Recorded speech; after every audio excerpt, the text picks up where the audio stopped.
My name is Steven. My name is Kenny. My name is Robert B. I came to the Timothy Initiative in May of 2023. I came to the Timothy Initiative in June of 2022.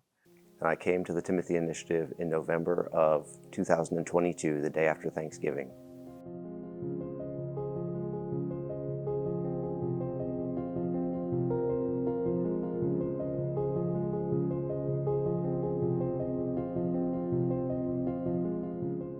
Before I came to the Timothy Initiative, my life was in a very dark place. I'd been arrested over 20 times in 3 years, and I didn't really see a way out of the life that I was living. I've had a very checkered past in my life.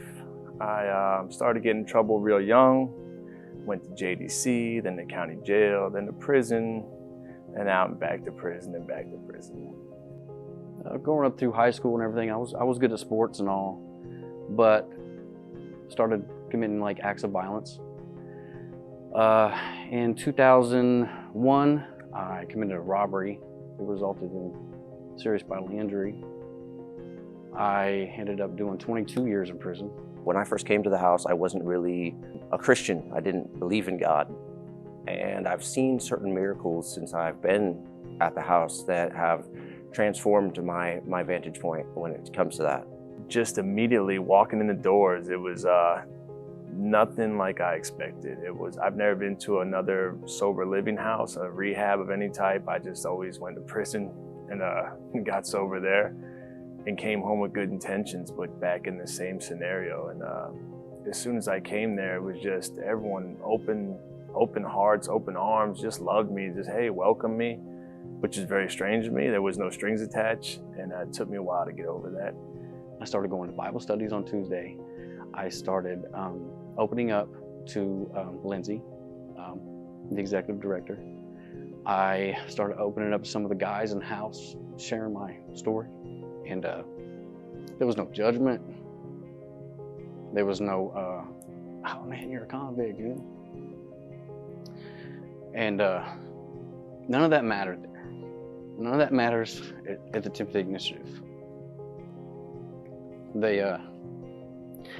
They see me for who I am, the potential in me. Abandonment has been a big issue in my life, and I don't feel abandoned at all. I feel like I'm at home. I truly do have relationships now that I feel like will last a lifetime, because the love and the family that we have at the house is just so tremendous and overwhelming, and it really transformed my heart. People just always knew I was going to go back to prison. They're like, yeah, he's going to go back. They always knew I had the best weed. They didn't know that I was going to show up. They didn't know that I was going to, they could rely on me. I'd never been called reliable my whole life, ever. Now I'm someone that's reliable, dependable. One of the things that I have realized as I've gone through a spiritual growth and awakening is that nobody on their deathbed asks for their watch or their favorite painting. It's people that they want around them. Guys like Joe Carr, Chris Bryant, Mike Malpede, Joe Sirac, all the guys 7, 8 years, 10 years that still come back to the Bible studies, that still pour in, that still talk to us. And they have lives, careers, they have jobs, they're happy, they're sober, there's a life after all the heartache, and just seeing that, it just gives me so much hope. And I just love it here. Since I've got my phone back, I've started building a relationship with my son.